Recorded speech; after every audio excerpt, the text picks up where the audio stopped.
Smart learner മലയാളത്തിലേക്ക് എല്ലാ കൂട്ടുകാർക്കും സ്വാഗതം. ഭാരതം എന്ന നമ്മുടെ മഹാരാജ്യത്തെക്കുറിച്ചുള്ള വളരെ പ്രധാനപ്പെട്ട 4 കാര്യങ്ങളാണ് ഇന്നത്തെ വീഡിയോയിൽ നമ്മൾ ചർച്ച ചെയ്യുന്നത്.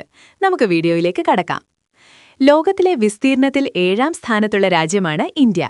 വടക്ക് ഹിമാലയ പർവ്വതനിരകളും തെക്ക് ഇന്ത്യൻ മഹാസമുദ്രവും കിഴക്ക് ബംഗാൾ ഉൾക്കടലും പടിഞ്ഞാറ് അറബിക്കടലും കൊണ്ട് ചുറ്റപ്പെട്ടതാണ് നമ്മുടെ രാജ്യം. ലോകത്തിലെ ഏറ്റവും വലിയ ജനാധിപത്യ രാജ്യമാണ് ഇന്ത്യ. ഭാരതത്തിന്റെ ഭരണഘടനയാണ് ലോകത്തിലെ ഏറ്റവും വലിയ എഴുതപ്പെട്ട ഭരണഘടന. Doctor BR. അംബേദ്കറാണ് ഭരണഘടനയുടെ ശില്പിയെന്ന് അറിയപ്പെടുന്നത്. ഗണിതശാസ്ത്രത്തിൽ 0 അഥവാ 0 കണ്ടെത്തിയത് ഇന്ത്യക്കാരാണ്. കൂടാതെ ലോകപ്രശസ്തമായ ചന്ദ്രയാൻ, മംഗൾയാൻ ദൗത്യങ്ങളിലൂടെ ISRO ബഹിരാകാശ രംഗത്ത് ഇന്ത്യയുടെ ഖ്യാതി ഉയർത്തി. അനേകം ഭാഷകളും മതങ്ങളും വേഷവിധാനങ്ങളുമുള്ള ഒരു രാജ്യമാണ് ഇന്ത്യ. വൈവിധ്യങ്ങൾക്കിടയിലും ഏകത്വം എന്നതാണ് നമ്മുടെ രാജ്യത്തിന്റെ പ്രധാന സവിശേഷത. ഇന്ത്യയെക്കുറിച്ചുള്ള ഈ അറിവുകൾ നിങ്ങൾക്ക് ഇഷ്ടപ്പെട്ടുവെന്ന് കരുതുന്നു. ഇതുപോലുള്ള കൂടുതൽ വിജ്ഞാനപ്രദമായ വീഡിയോകൾക്കായി സ്മാർട്ട് ലേണർ മലയാളം ചാനൽ ഇപ്പോൾ തന്നെ സബ്സ്ക്രൈബ് ചെയ്യുക. നന്ദി.